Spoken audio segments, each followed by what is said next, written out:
Adventuring through the swampy forests of the Firot with just our webcams and our Nagafin hats for protection, we pride ourselves on bringing you the latest EverQuest Next news, the most fun community contest possible, and an interactive way for you to help shape this incredible experience. Tonight, join us on our adventure through Norath with your hosts Tanlin the Bold, Flatus the Kind, Chewina the Fascinated, and Calbur the Gnome.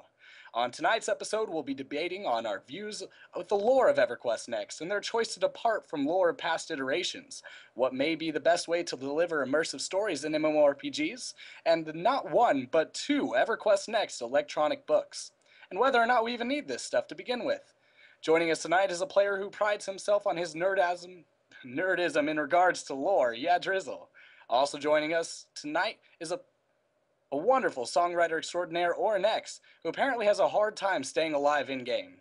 Along with all this, we'll be announcing our art contest winners during our after hours, so get ready for this jam-packed episode by grabbing yourself that big old cold ale, because this is EverCast.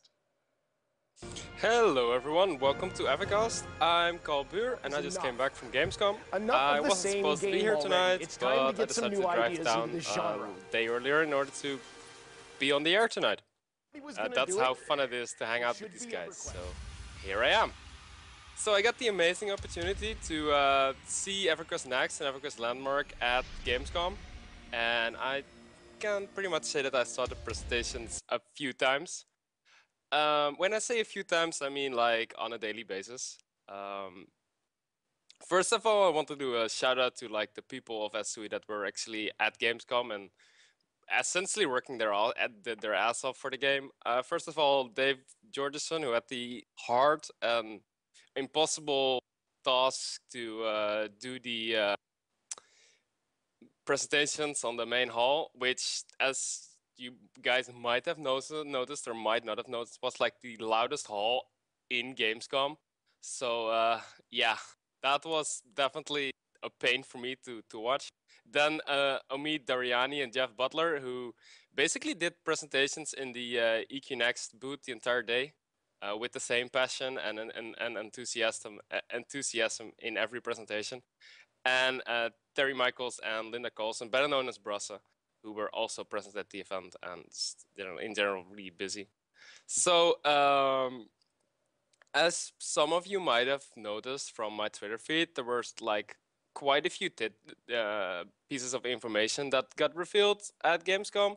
Not like as much as a lot of you would have liked, but I just want to go over some key things that I thought were really cool and that weren't necessarily pointed out before Gamescom. So let's go over those a little bit. First of all, one thing that stood out of me in the presentations. I mean, many of you remember the parkour races between the mage and the Karen, and at one point it was pointed out that the Karen actually swaps to a racial sprint, and you actually see him hop on 4 legs and walk or run so this to me was kind of interesting when I finally got that click, because that kind of means that some races might actually have some special things going on, which in my opinion wasn't really that clear in the past yet. So that was kind of a cool thing. Other than that, mounts were announced on Gamescom, which wasn't really a big surprise to a lot of people, I guess. However, it was also mentioned that mounts use the same heroic movement system as the rest of the game. So when we talk about the heroic movement system, we talk about vaulting, double jumping, and also which was mentioned for like just walking around with ledge grab. So the thing on my mind is like how could they make heroic movements for mount feel the same way? So that was pretty cool. Other than that, there were some obvious things which still kinda were pretty interesting. For example, the mage flash, which got confirmed to be able to be used on a rogue, and the backstab of a rogue to be used on a mage. Now, the backstab on the mage isn't necessarily something that I can see really working out. However, the mage flash ability on the rogue, I mean, how about talk about easy access? I hope at least that a rogue obviously uses that positional gameplay that we're all used to. So that flash ability is a rather easy way to like stab someone in the back. And let's be fair, that's fun, right? Stabbing people in the back.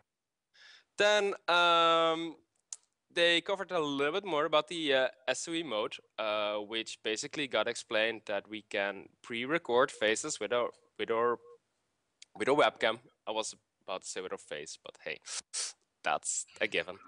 And then we can bind them to keybinds, which essentially means that if you're like me and and you stream, then that doesn't mean like if you like smile constantly or do something that your character is constantly smiling. So I can actually like split that off, and I have a mad face and a smiley face, and well, something for like when I'm raging at my rage or something like that.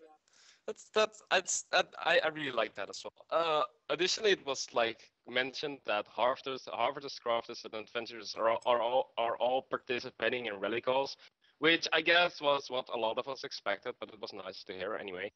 And then we got the release of the co-op buildouts, which was for me a little bit unclear. The first time I heard about them in the in the articles just before Gamescom. But my understanding is that it's just a temporary guild. So say you have a guy or a group of people who have their claim on in landmark, and they want to build something amazing, and you're like walking past there and you find it an interesting project, and you get talking to these guys, and they're like, well, you can just join us if you want. Like, we need that hill or that wall like gone and stuff like that. So just help us with that. So they can actually just invite you into their group or temporary guild, and you can just work with them and work with them. So it's not always necessarily like where you have to add friends or add your guild to the permission of your claim, but you can also just get strangers in there, make new friends, which is like what we're into MMOs for, right? Making new social connections. So for me, it was really nice to actually hear that that is something they thought of. Another thing that I was really excited about, and that was actually one of the big questions I had regarding Landmark, is can we like build an object, and then after we are happy with that object, can we like place that object again? Now, this was kind of confirmed as yes, you can do that. You can build a chair, and then you can copy that chair and use that chair again. So, and I mean, just even without all the tools, that for me makes it already really awesome to be able to just quickly copy things in that regard. How that is exactly going to work, we don't know yet, but yeah, hell yeah. Then there are two more things. First of all, are the achievements for Landmark, which they will be adding.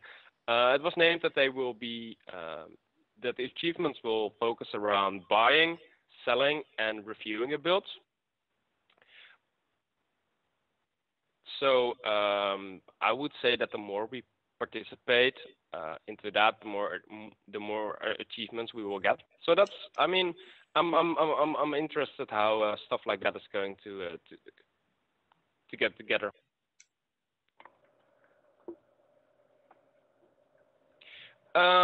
Then there's one final thing, and that is that the constructed buildings in Landmark, if we choose so, can be moved over to EQN when the time comes. Um, this wasn't really elaborated much, like what the requirements of that are and such, but the idea was brought up that guild leaders and guilds can already start preparing and building their guild hall. So that is just an amazing thing for me personally. Yeah, Other than that, that's kind of the big things that I got from Gamescom. I also want to point out that many people might have expected more, but we also need to keep in mind that essentially they've been talking about the game for a little over 3 weeks, and I think it's very important that we kind of give them the chance to present their ideas and their information in the order that they planned, instead of just dragging everything out them and essentially having loads of features revealed that are, might not be ready to be confirmed yet, which builds a hype that they might not deliver on. So for me, it's actually quite why it's, how do I say that, comforting to see that they don't go the route of let's put this main spokesperson out there who just promised the world, and at the end of the day, it's all kind of, I don't know, out there. So that was my quick thingy subject about Gamescom. I'm really happy I went. I will go again next year. Oh, and I'm pretty sure that EQNext will be there again. So let's hope for some more coverage then. And we have PAX soon, so hell yeah. Next up is Tenley, I think, who will introduce you guys to the next subject.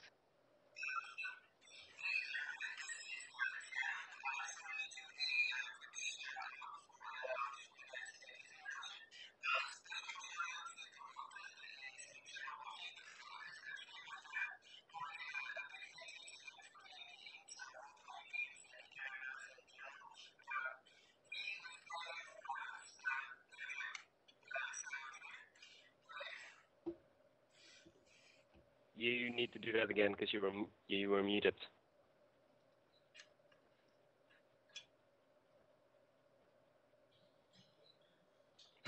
All right, well, Tamlin apparently is being shy again. So, real quick, Chewina, hey guys, how's it going? EverCast show, you guys understand that it can't be an EverCast show unless we have technical difficulties to start it off, but we have a kick-ass show planned for you guys. And if it all goes well, we should all have a lot of fun. So that's all I'm going to say right now. I'm going to turn it back to Tamlin. Oh, no, I'm not. He's working on his technical difficulties. So I'll just go a little into me then. I've been playing games for a long time, way too long probably. If you ask most of the people that know me, they'll say, "Oh, you're that kind of gamer nerd. I'll stay away from you." But there's some cool things I really like about games. I think as MMOs especially, they give us a way to sort of reach out of our traditional roles that we play in our normal life and explore these new worlds. They let us get rid of those limitations in our normal life. They let us go out and they let us explore. And that's one thing I really love about what they're promoting about EverQuest Next. And that's the reason I sort of signed on for the podcast. And plus, these are a great group of guys we're working with. So, anyways, Tanlin's having a little problems, but we're going to go ahead and turn it over to Flatus, who will introduce our guest tonight, Jared, also known as You Drizzle. Hey guys, how's it going? It's Flatus. Tonight is our lore episode, and I'm a big lore nerd. And it's been 2 episodes. I play a lot of MMOs, play a lot of RPGs.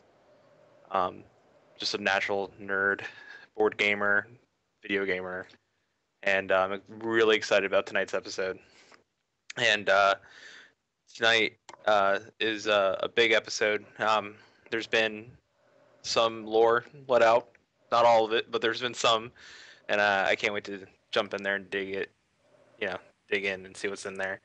And if I'm correct, Tanlin is ready to go. Apparently not, no. No? So let's go and welcome you, Drizzle, who's our featured guest tonight. Tanlin, he'll just stay in the shadows. He'll be our assassin or something like that. All right.